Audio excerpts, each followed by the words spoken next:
todos, eu sou Felipe Chami, este é o canal Pirlim Psiquice e hoje vamos falar do livro Como Curar um Fanático, de Amos Oz, recentemente falecido. Bom, esse aqui é um livro, pelo título a gente já vê, que é muito necessário nos dias de hoje, para mim, para você, para todo mundo, porque está um tempo muito polarizado, muito chato, todo mundo brigando, todo mundo discutindo, e sem nenhuma classe, sem nenhuma elegância, só ofensa, xingamento mesmo.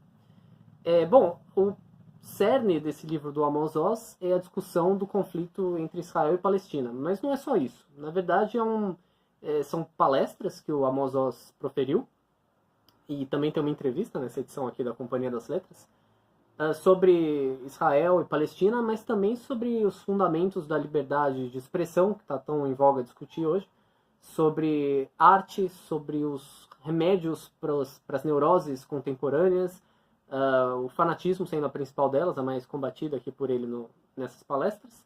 E é um livro fantástico, porque ele coloca sempre o contraditório em jogo. Então ele discute com muita propriedade sobre os temas, mas ele também reconhece sua humildade perante o desconhecimento, perante outros argumentos, ou mesmo diante dos enigmas e dos paradoxos, que ele não tenta resolver, mas ele coloca também para todos verem, para todos terem ciência. Então é um livro bastante honesto intelectualmente, que também é uma coisa que faz muita falta no Brasil hoje, tem muita desonestidade intelectual no Brasil. Não só no Brasil, né? No mundo inteiro, né? Mas como a gente está aqui no Brasil, a gente puxa a sardinha para nossa brasa, né? Eu separei vários trechos. O primeiro, são vários ensaios, eu vou mostrar para vocês o índice. Aqui tem os ensaios Em Louvor às Penínsulas, Entre o Certo e o Certo, Como Curar um Fanático, e tem um pós-escrito aos Acordos de Genebra e uma entrevista com ele. Além da nota do editor, né? Essa edição aqui da companhia. Bom, eu separei vários trechos e eu já vou direto para eles porque vocês vão ter uma noção de como são os ensaios. São ensaios bastante curtos, bastante leves de ler, são conversas mesmo, e são bastante fluidos, é muito interessante de ler, de ouvir, de contar para os outros. Então já vou dar uma ideia do estilo do Amos Oz e de como ele discute com propriedade temas que vêm sendo discutidos com muita selvageria por ele, né? Deixa eu ver aqui um trecho do primeiro ensaio. Ele fala sobre o papel da arte e do humor. Permitam-me sugerir que a curiosidade, juntamente com o humor, são dois antídotos de primeira linha ao fanatismo. Fanáticos não têm senso de humor, e raramente são curiosos, porque o humor corrói as bases do fanatismo, e a curiosidade agride o fanatismo ao trazer à baila o risco da aventura, questionando e às vezes até descobrindo que suas próprias respostas estão erradas. Isso me leva ao papel preponderante da literatura em particular e da arte em geral. Seu maior mérito não é propor uma reforma social ou fazer uma crítica política. Como se sabe, o quintal da filosofia e da teologia está entulhado de esqueletos de romancistas e poetas que quiseram competir com filósofos e teólogos, com ideólogos ou mesmo com profetas. Poucos entre eles tiveram êxito, mas isso não está em questão. Uma literatura ruim pode incluir mensagens morais muito importantes e positivas e continuar a ser literatura ruim. Bom, aqui ele vai voltar a falar sobre humor e fanatismo, mas note que ele fala que o humor corrói as bases do fanatismo, porque o fanático ele não é nem curioso e nem bem-humorado. Ele não consegue rir de si mesmo. Ele depois vai fazer uma distinção entre rir de si mesmo e ser sarcástico. O fanático pode ser sarcástico. Vamos chegar a isso. Eu vou direto para os trechos, porque eu marquei vários, porque são ensaios tão fantásticos. E o livro é bem curtinho, não tem nem 100 páginas de texto corrido. Dá para ler em uma sentada, assim, vale muito a pena procurar. Esses dois eu peguei na biblioteca da USP, da FEFELESH, a Florestan Fernandes, mas vocês encontram em qualquer local. Principalmente essa edição aqui, que é da Companhia das Letras. Eu vou mostrar depois essa edição aqui, que é Contra o Fanatismo, que é uma edição um pouco mais antiga, da de ouro, que tem dois ensaios semelhantes, mas, aliás, os mesmos ensaios, com tradução diferente, e um outro ensaio que não tem nessa edição, e não tem entrevistas, anexos, ou seja, é bom ter as duas edições e comparar, mas a melhor é a da Companhia. Mas continuando. Tenho mantido uma discussão amarga com um compatriota muito famoso e meu correligionário judeu, Jesus Cristo, que diz: perdoa-lhes, não sabem o que fazem. Às vezes concordo com a primeira parte da sentença, a parte do perdão, mas rejeito energicamente a segunda parte, que implica que devamos ser todos, ou a maioria de nós, perdoados porque somos moralmente imbecis. Não somos. Sabemos o que significa dor. Sabemos que é errado infligir dor. Toda e cada vez que infligimos dor aos outros, sabemos o que estamos fazendo. Ah, sabemos sim. Mesmo uma criancinha inocente que puxa o rabo do cachorro sabe que está causando dor. A dor é o grande denominador comum de todas as coisas comuns.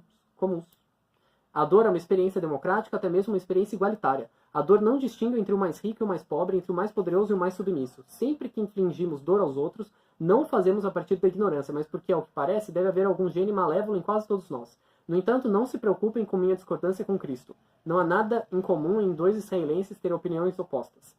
Esse trecho, na verdade, eu mostrei para vocês verem o humor do Amos Oz, que também ele é muito engraçado, apesar de discutir uma coisa séria, ele é muito leve, ele tem um tom muito de conversa mesmo, de confissão, de proximidade com o leitor. Ele nos coloca como um erudito, apesar de o ser, e ser um grande humanista e tudo, mas ele não coloca distância entre ele e o público receptor.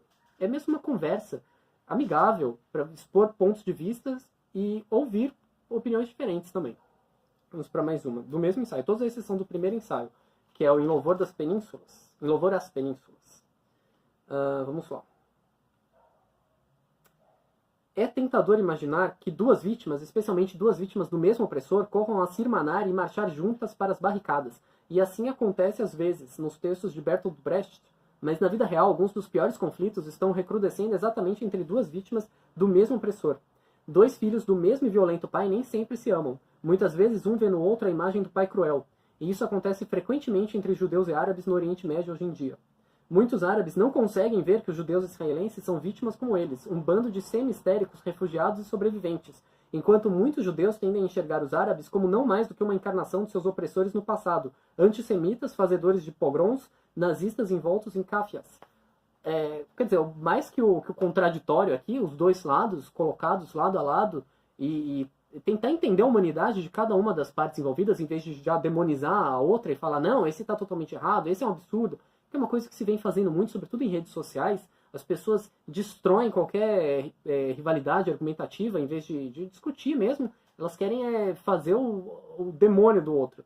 Então, se você tem um rival, se você tem... Não tem mais rival, né? Agora é inimigo tudo. Então, se você tem um inimigo, você quer destruir ele. Você posta 24 horas por dia coisas difamantes, coisas irônicas, coisas sarcásticas, coisas ruins sobre aquelas pessoas e não vê as contradições do lado que você defende, do candidato que você apoia, da sua filosofia ou de qualquer coisa do tipo. Então, é contra isso que o Amos Oz se insurge, é contra isso que o humor se insurge, é contra isso que a arte se insurge e isso exatamente é o fanatismo que ele combate, que seria bom todos combatermos, né? Vamos para mais um exemplo.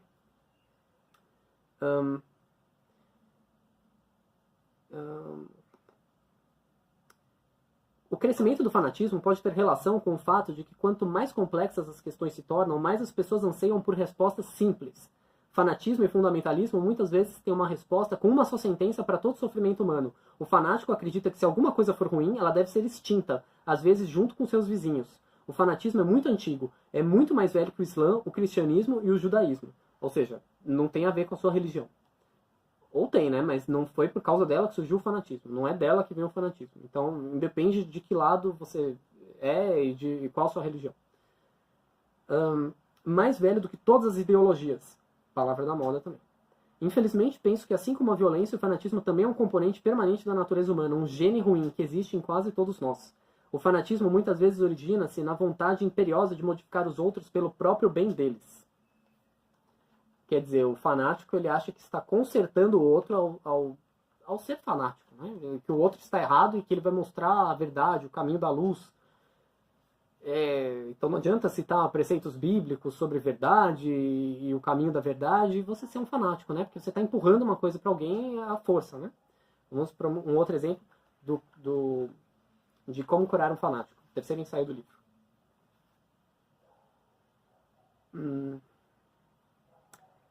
Não, eu vou pular esse exemplo, porque é um exemplo que eu já comentei do outro ensaio, e a gente está com pouco tempo aqui. Então vamos para o próximo.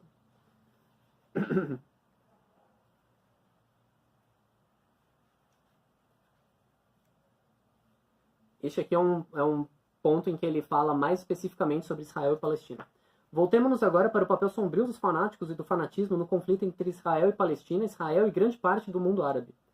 O choque israelo-palestino não é, por natureza, uma guerra civil entre dois segmentos da mesma população, do mesmo povo ou da mesma cultura. Não é um conflito interno, e sim um combate internacional. O que é uma sorte, pois conflitos internacionais são mais fáceis de resolver do que os internos, guerras religiosas, de classes, de valores. Eu disse que eram mais fáceis, não disse que eram fáceis. A batalha entre judeus israelenses e árabes palestinos não é uma guerra religiosa por essência, embora os fanáticos em ambos os lados estejam tentando com grande empenho transformá-la numa guerra religiosa. Basicamente não é mais que um conflito territorial quanto à dolorosa questão de quem é a terra. É um embate entre o certo e o certo, entre duas poderosas, muito convincentes reivindicações do mesmo e pequeno país. Não uma guerra religiosa, nem uma guerra de culturas, nem uma discordância entre duas tradições, mas apenas uma disputa imobiliária sobre a quem pertence esta casa. E eu acredito que isso possa ser resolvido. Veja a elegância, veja como não tem ofensa, xingamento por outro lado, né? Ele coloca os dois lados com sua parcela de correção e sua parcela de erro também. E mesmo que ele tome, eventualmente, o lado de alguma delas, ou ele aceite que uma está errada em alguma coisa e outra não, isso não é necessariamente um demérito para a questão, não precisa partir para a selvageria, né? Como eu vou ler para vocês um trecho aqui, que ele fala da avó dele, e o que a avó dele comenta sobre aceitar o que o outro lado tem de certo, se você está errado mesmo também. Eventualmente você pode estar errado também, você não precisa estar certo numa discussão. Então vamos lá. Há muitos anos, quando eu ainda era criança, minha sábia avó me explicou em palavras muito simples a diferença entre um judeu e um cristão. Não entre um judeu e um muçulmano, mas entre um judeu e um cristão. Veja só, ela disse. Os cristãos acreditam que o Messias já esteve uma vez aqui e certamente voltará um dia. Os judeus afirmam que o Messias ainda está por vir. Por causa disso, houve tanta raiva, perseguição, derramamento de sangue, ódio. Por quê? Ela disse. Por que cada um não pode simplesmente esperar para ver? Se o Messias chegar dizendo, olá, é um prazer revê-los, os judeus vão ter de admitir e reconhecer o fato. Se por outro lado o Messias chegar dizendo, como vão, é um prazer conhecê-los, todo mundo cristão terá de se desculpar com os judeus. Entre o agora e o então, disse minha erudita avó, simplesmente viva e deixe viver. Ela era definitivamente imune ao fanatismo. Às vezes você tem que reconhecer que está errado, né? Ou que o outro possa estar certo, que você não conheça os lados daquela questão, eventualmente você não tem acesso a todas as informações de um dado problema. Vamos agora para o último excerto que eu vou ler aqui. É sobre o senso de humor dos fanáticos. E se vocês prometerem acolher com uma grande pitada de sal o que vou dizer agora, posso descontar, ao menos em princípio, que creio ter inventado o remédio para o fanatismo. O senso de humor é uma grande cura. Nunca vi em minha vida um fanático com senso de humor, nem nunca vi uma pessoa com senso de humor tornar-se um fanático, a menos que ele ou ela tenha perdido o senso de humor. Fanáticos são frequentemente sarcásticos. Alguns deles têm um senso de sarcasmo muito agudo, não de humor. O humor encerra em si a capacidade de rirmos de nós mesmos. Humor é relativismo. Humor é a aptidão para ver a si mesmo como os outros o veem. Humor é a capacidade de perceber que não importa quão justo você é e como as pessoas têm sido terrivelmente erradas em relação a você, há um certo aspecto da vida que é sempre um pouco engraçado. Quanto mais correto você é, mais engraçado você fica. E em relação a isso, você pode ser um israelense certo da sua própria justiça, ou um palestino certo de sua própria justiça, ou qualquer coisa certa de sua própria justiça, mas enquanto tiver senso de humor, você estará em parte imune ao fanatismo. Então, quando vocês quiserem discutir em defesa de um candidato tal, em defesa de um partido tal, em defesa de uma ideia ou uma filosofia ou qualquer coisa do tipo, procure não ser fanático.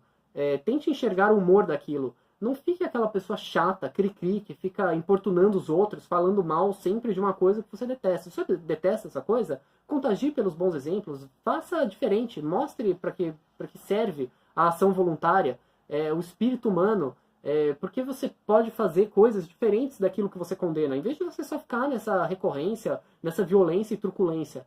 Então, esse livro do Amos Oz, mais do que nunca, é muito necessário no dia de hoje, e não só no dia de hoje, mas sempre que vocês quiserem ter uma reflexão sobre arte, humor, espírito humano, humanismo, humanidades, e contra qualquer tipo de fanatismo persecutório, irritante, violento, vil, vale muito a pena procurar esse livro. Vale a pena conhecer Amos Oz, um grande humanista, nos deixou há pouco. Tem essas duas versões do livro, procurem qualquer uma delas, leiam os ensaios, leiam a entrevista, procurem não ser fanáticos, riam sempre de tudo que vocês conhecem e do que vocês não conhecem também. Sejam pessoas decentes e argumentem bem. Felicidades a todos, alegria, até o próximo vídeo, muito obrigado.